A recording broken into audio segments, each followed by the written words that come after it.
Hi! So, I'm sorry I look a mess today. I just shoved on makeup like 2 minutes ago. 2 minutes ago, and look what's already happened. Great. So that I could make this video, because I should have done it yesterday, but I went out bowling of pizza yesterday, and I can prove that, look.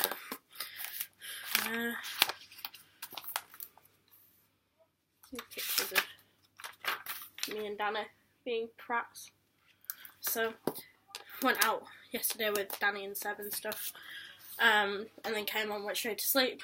So, I'm going to talk about today my panic disorder. Now, I didn't know whether to make my panic disorder video or my hairdressing video, but I got a request from someone I used to go to school with to make this video, so that's what I'm doing. I spoke in my last video about my panic disorder and how it started when I was about 13. And I know what started it, but I've never actually spoke about it before until I started going to therapy a couple of weeks back, about a month ago. So I'm going to talk about that. My panic disorder started when I was doing a presentation in an English class, and there was about 30 kids in this class, and it was not really a full presentation. It was like we had a bit of paper with like a paragraph written on it about our favourite place. And I chose to talk about the Peace Hall in Halifax, and I liked it because it has the best comic book shop in it, which obviously they're taking down now because they're redoing the Peace Hall up. But at this time they weren't. This was like 6 years ago. So I was talking about that. I was talking about the Peace Hall. And this boy, who I'll say his first name, but I'm not going to tell him his last name. His first name was Jake. And he was sat like, if I'm at the front here, he was sat like here. So the class was like this much. Sat there. And he was here. And he was, he said something loud enough that I could hear it. And it was about me. But quiet enough that the teacher didn't hear him. And I don't remember what he said. And I don't want to remember what he said, because it just makes me upset. So he said something that put me off, and then I couldn't continue to read what I was supposed to be reading, because I was stood there with the book like this, and I could see the words in front of me, but I couldn't read them. It was like my paper had just gone blank, or my brain had gone blank, and it had forgotten how to speak. And I started to hyperventilate, I started to cry, I started to feel weird heart palpitations, my hands started to shake and to sweat, and my legs started shaking, and I just couldn't continue reading it. So I finished my presentation and sat down. My teacher, who I don't remember her name, she's not at the school anymore, let's put it that way, and she rang my parents to say how proud of me she was that I was very brave and that I had an adrenaline rush, when it turns out, in fact, I'd had my first panic attack. And these panic attacks are now triggered by public speaking, and any form of public speaking I have to do, I get these panic attacks. Now, to be quite fair, the other day, Thursday I think it was, I did a presentation, and it was a group thing. We sat at our desk, and we just read from a script, and I didn't have that much to read, because we knew what would happen if I had to read loads. So I just read the headings out of the different sections, and I read a little quote at the beginning, but that was it. And my lecturer was damn proud of me because of how much I'd been stressing out and panicking over it in the weeks leading up to this presentation. So I did really well, and I only got my shaky hands, and I didn't cry or hyperventilate, and I started to get my heart palpitations towards the end, but that was about it. So I was quite proud of myself for that, actually. So I think I can safely say that I'm getting better, but that thing, that where it started, is always gonna.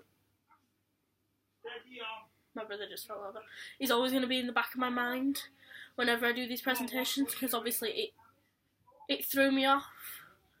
And now every time I go to do something like that, I know it sounds silly, but every time I go to do something similar to that, I feel like someone else is going to say something similar.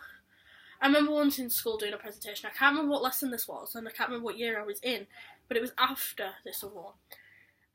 I collapsed during one of my presentations, and the teacher went to get first aid. First aid can't do anything for me if I've had a panic attack.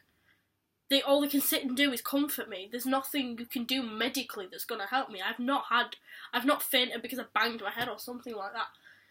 There's nothing you can do apart from get me a glass of water and just sit and comfort me for 10 minutes until I'm fine. it's not something that can be medically treated, but obviously it's because people don't know how to deal with it, they don't know what to do if it happens. Not that I know how to treat it, I just get up and carry on. But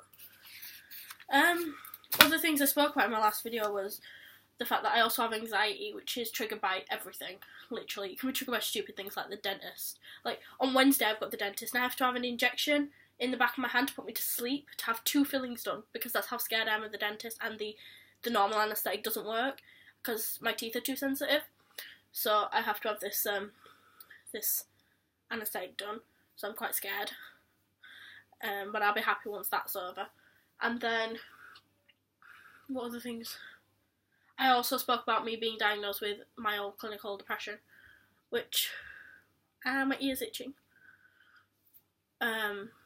Obviously is a big thing to talk about, and I've not even come to terms with it myself, because I've only been diagnosed for the last couple of months.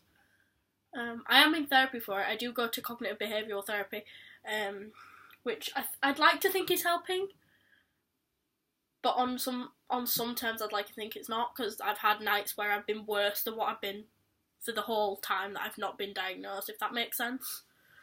But maybe that's just me relapsing. I don't know. I'd like to think I'm getting better. I do apologise that this is a day late. I'll start doing it properly. I also noticed, I was watching my last video back, and I realised how posh I sound. I don't sound like that in real life.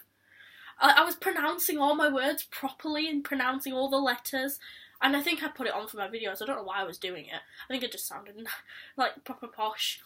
I don't know why I do it. I don't sound like that. I sound like a normal Yorkshire person. But yeah, I do apologise that this is late, and next week, if my extension's here, it'll be that, or if not, it'll be the hairdressing video on why I don't got a hairdresser and why I cut my hair myself, which I mentioned in my last video too.